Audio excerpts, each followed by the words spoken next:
That's Hamlet. He's the Prince of Denmark. There's his mother and his father. They're the king and queen. And that's his uncle, Claudius. That girl with the long hair, she's Hamlet's girlfriend, Ophelia. Ophelia's brother is Laertes, and Laertes and Ophelia's father, his name is Polonius. Hamlet's confused because his father, the king, dies suddenly without any reason.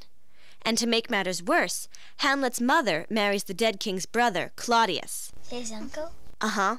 Normally, when a king dies, the throne goes to his son, but Hamlet doesn't get his father's throne. Instead, Claudius becomes the new king.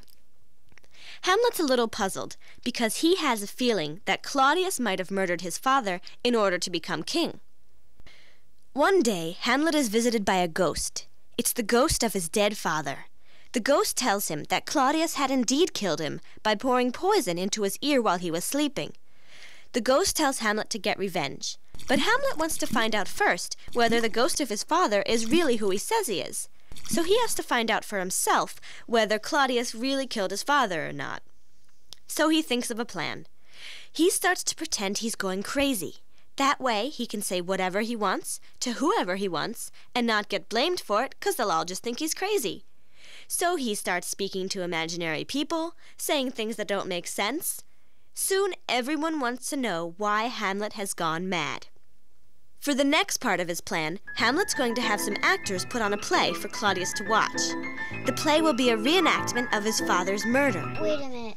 But does the actor really die? Oh, so they put, like, fake poison in? Yeah, the actor will pretend he's dying. During the play, Hamlet will watch for Claudius to react.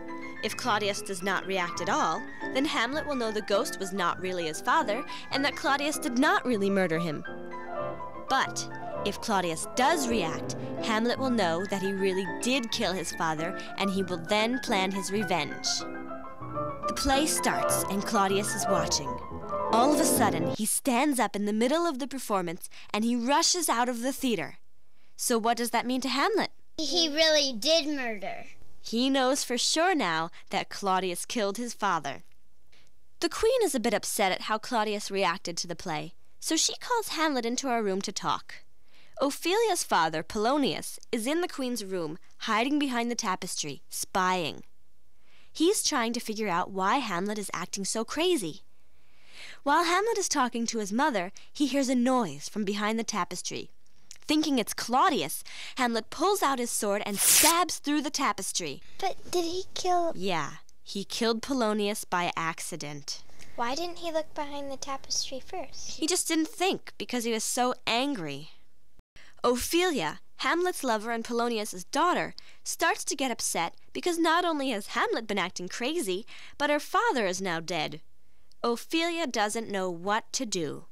She starts to act crazy too, but she's not acting. She really has lost her mind. She's so insane that she goes and drowns herself in a nearby lake.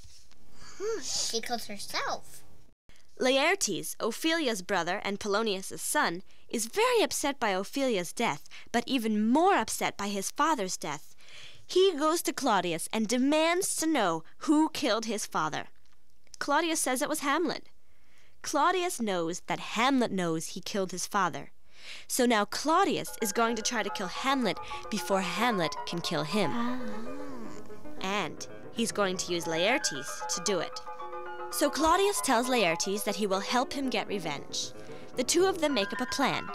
Laertes will challenge Hamlet to a fencing match, but instead of using a dull sword, Laertes will have a sharp sword and will also have poison on the end. He will cut Hamlet with the sharp sword, and Hamlet will die from the poison. Now, just in case this plan doesn't work, Laertes and Claudius come up with a backup plan. On a nearby table, Claudius will place a cup of poisoned wine. If Hamlet wins the match, he will come and drink the wine to celebrate. So either way, Hamlet will die. Do they have a backup plan? No. And you'll see they're going to wish they had. Hamlet agrees to compete. Everyone in the kingdom comes to watch and be entertained. It's very suspenseful. Hamlet scores the first hit. He has the dull sword, remember, so the cut's very shallow, like a paper cut. Hamlet's mother gets excited because Hamlet's winning, and she wants to celebrate. So guess what she does? She drinks the wine and she dies. Claudius tries to stop her, but he can't because they would figure out that he was trying to kill Hamlet. His whole plan would be ruined. So the queen dies. But the match continues. Laertes scores a hit on Hamlet with the sharp sword. Hamlet notices that the blade that struck him was sharp. And so when Laertes drops his sword, Hamlet picks it up and gives the dull one to him in exchange. Then, Hamlet scores a hit on Laertes with the sharp and poisoned sword. Laertes is the next to go, but before he does, he rats out Claudius and tells everyone that the whole plan was all Claudius's idea. Then, Laertes dies. Hamlet hears this and then sees his mother dead next to the cup of wine. He finally decides to get revenge on Claudius. He hobbles over and he wounds Claudius with the sharp sword and then takes the cup of poisoned wine and forces it down Claudius's throat. That's a little aggressive. Claudius dies. And soon, Hamlet himself begins to feel the effects of the poison, and he too dies. So all of our characters have died. Hamlet's father, Polonius, Ophelia, the queen, Claudius, Laertes, and Hamlet. So they all meet up as a ghost? Maybe they do. Revenge just never works out the way you want it to.